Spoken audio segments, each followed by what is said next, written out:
Drowning your base in water to fight off those pesky creepers is cool, but dealing with all that water is not. This video shows you how to master water removal with the help of sponges. First things first, sponges are an incredibly useful block for removing water. They absorb water in a small radius, perfect for clearing out flooded areas like your base or building underwater structures.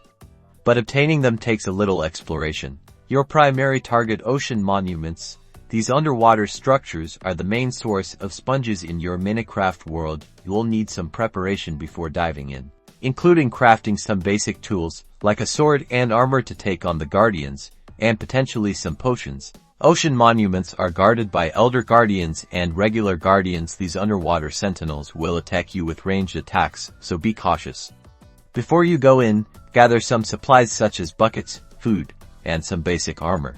Now, you'll want to carefully explore the ocean monument. Sponges can be found within the monument's chambers, usually located in a specific room. Keep an eye out for treasure chests. Sponges are often found after defeating elder guardians. Carefully search for their location.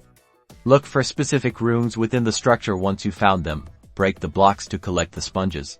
Once you've grabbed those sponges, place them in the water to rapidly absorb it. Destroying the sponge will make it return to being just a regular item, capable of repeating the water removal process. Utilize them strategically to create dry areas and reshape your underwater environment. That's your sponge in Minecraft Primer.